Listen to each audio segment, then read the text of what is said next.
Welcome back to the channel. Here we are once again with an unboxing. This is the Tamiya Classic from their 1/700th Waterline series, HMS Hood, the famous British battlecruiser. This is a very old mold, 1976. They did update it in the mid-90s when they also added an E-Class destroyer to it. And other companies have produced 1/700th kits that are much newer and apparently much nicer. But this one, I've seen this a few times at shows, and it builds up to be a fairly nice model. So anyway, very famous, of course, for in May 1941, it took on the Bismarck, and the Bismarck took advantage of one of the few flaws of the Hood where it had very weak armor against plunging shells, and the Bismarck shell came in near the number 3 turret, broke through, hit the magazine, causing it to explode, split the ship into two, and there was only 3 survivors of the 1,700 roughly crewmen on board. So anyway, let's have a look. So classic Tamiya box for the time, some nice box art there, showing some other ships in the series. We open it up. This was opened already, and some of the parts had come off the sprues, but everything does look complete.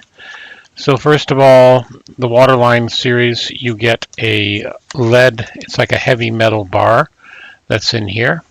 So I'm not going to open it right now, but it's just a heavy metal bar, and that goes into this fuselage section here, where you can see where it is, where it goes. So let's quickly go through the instructions, and then we'll go through the rest of the kit.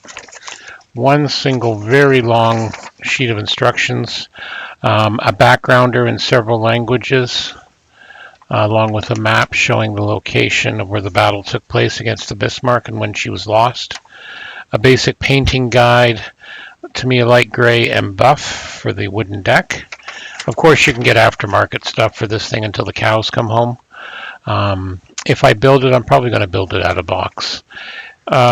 6 steps, but each step has quite a few parts and sub-assemblies. So like most ship models, you build the various parts of the hull, the bridge, etc., the towers in sub-assemblies, and then it all goes together once you've done your painting. So no real surprise there. Moderate part count. A lot of tiny parts, smaller parts to put together. And the way the exploded views work is you may have to sometimes kind of look and make sure you're not kind of putting yourself into a corner with some of these parts. For example, there's something there with the lifeboats. You know, it's probably going to be easier you put those lifeboats down first before you put the structure on top down. So that's the instructions for it.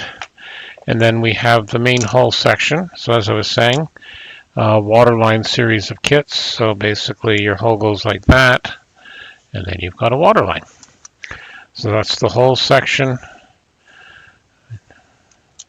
Nothing too surprising there. Moving on, I'm going to start with these smaller ones first. You get 2 of these sprues here, which are basically identical. Includes turrets, smokestacks, etc. We'll go through one of them just to kind of show.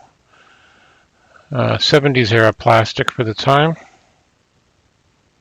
As you can see, the mold there does say 1976. Fairly good detail. Ejector pin marks seem to be mostly hidden. Nothing that I've seen jumping out at me yet that can't be dealt with. So you get 2 of those parts, and then the last section, this is the one that one of the hull sections came off of already. So we'll show the main section first. So some of the upper deck areas, bridge parts, etc. Masts, lots of masts. Again, another little bridge section that's come loose. Nameplate. And then last but not least, another bit. This would be painted in buff, and then you'd have to do some careful masking, obviously, to make sure you do the sides of the turret in a gray, in a metallic gray, etc. As I said, you can get actual masking sets and deck parts. Usually a lot more common in the 1/350th, but there is some for the 1/700th. In fact, the newer Flyhawk kit has a ton of aftermarket for it to really detail it up in this very tiny scale. But that's essentially it for the hood. Looks like a fairly simple build-up. At some point I probably will do it, but I just thought I'd show that, and we'll put all this back here. And as always, we'll have individual photos of the sprues and everything at blackfire.ca. Don't forget to like and subscribe to the channel. And of course, we have this little podcast me and a few friends run, scalemodelpodcast.com. As always, be safe, thank you, and be well.